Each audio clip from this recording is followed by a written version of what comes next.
বাংলাদেশের ছোট পর্দার নায়িকাদের জনপ্রিয়তা আজ সিনেমার তারকাদের চেয়ে কোনো অংশে কম নয়। কোটি দর্শকদের মন জয় করা এই নায়িকারা এক একটা নাটক বা টেলিফিল্মে কাজ করার জন্য কত পারিশ্রমিক নেয় জানেন কি? তরুণ অভিনেত্রী সাদিয়া আয়মান বর্তমানে নাট্য জগতে নিজের অভিনয় দক্ষতা দিয়ে দর্শকদের মন জয় করে নিয়েছেন। নাটক প্রতি সাদিয়া পারিশ্রমিক নেন 30 থেকে 35,000 টাকা।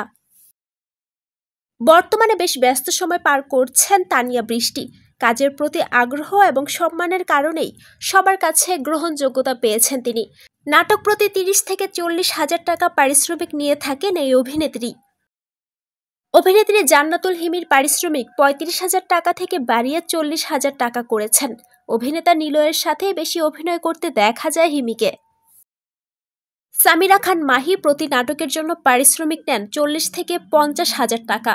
বর্তমানে জনপ্রিয়তায় বেশ এগিয়ে গিয়েছেন এই অভিনেত্রী। কেয়া পায়েল বর্তমানে প্রতিটি নাটকে কাজ করার জন্য 20 থেকে 25,000 টাকা পারিশ্রমিক নিয়ে থাকেন।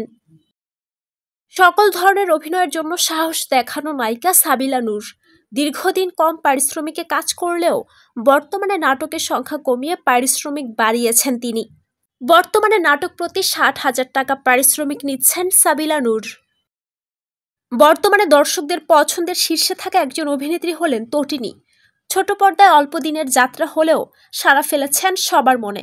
কাজ করেছেন ছোট পর্দার জনপ্রিয় সকল অভিনেতাদের সঙ্গে। তটিনী বর্তমানে নাটক প্রতি পারিশ্রমিক নিচ্ছেন 30 থেকে 40,000 টাকা। সাফা কবির প্রতি নাটকের জন্য 60,000 টাকা পারিশ্রমিক নিয়ে থাকে। বর্তমানে খুব কম নাটকে অভিনয় করতে দেখা যাচ্ছে তাকে। তাসনিয়া ফারিন অত্যন্ত ব্যস্ত একজন অভিনেত্রী। বর্তমানে প্রতি নাটকের জন্য 80 থেকে 90,000 টাকা পারিশ্রমিক নিচ্ছেন তিনি। ছোট পর্দার অন্যতম ব্যস্ত এবং জনপ্রিয় অভিনেত্রী তানজিন তিশা। বর্তমানে কাজের সংখ্যা কমিয়ে কিছুটা কোয়ালিটি সম্পন্ন কাজ করে যাচ্ছেন তিনি। প্রতি নাটকে কাজ করার জন্য তানজিন তিশা 80 থেকে 1 লক্ষ টাকা পর্যন্ত পারিশ্রমিক নিয়ে থাকেন। ছোট পর্দার অভিনেত্রীদের মধ্যে সবথেকে বেশি পারিশ্রমিক নেন মেহজাবিন চৌধুরী।